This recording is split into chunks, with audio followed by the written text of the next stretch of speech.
Tubig sa salitang Filipino.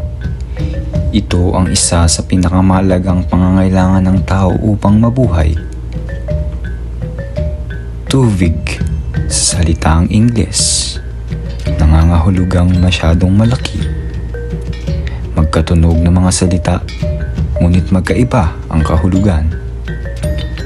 Ngunit sa ating realidad, tila nagtatagpo ang dalawa.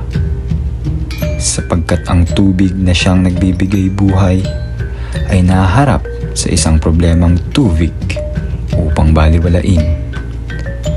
Habang lumalaki ang polusyon, unti-unti namang lumiliit ang pag-asa sa malinis na anyong tubig.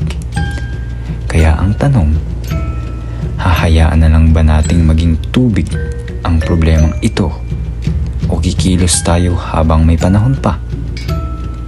Hanggang kailan tayo mangangarap ng isang maayos na kalikasan?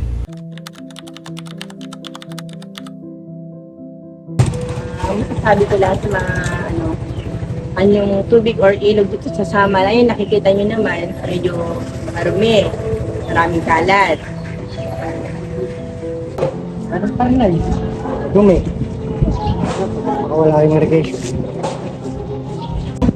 Yung kalagayan ng ilog dito sa Samal, nung araw maraming isda rito. Maraming mga kabuhayan na pwedeng pagkunan ng pagkain ng mga mamamayan.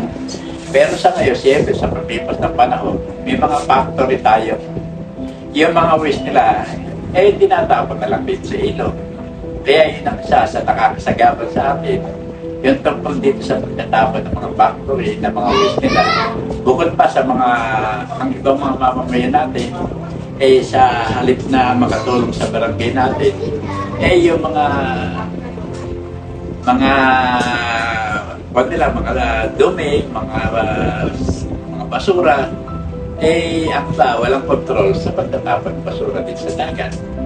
Polusyon, isang salitang hindi na bago sa ating pandinig at isang tanawing tila naging bahagi na ng ating araw-araw.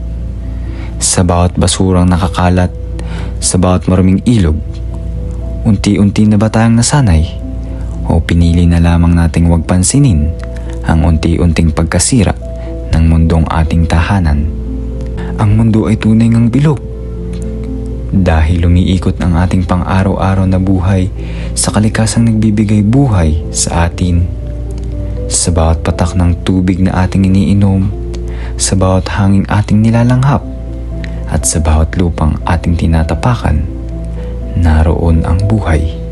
Marahil, ang tunay na pagbabago ay magsisimula hindi sa pagnanais ng isang malinis na kalikasan, kundi sa bawat taong pipiliing kumilos para rito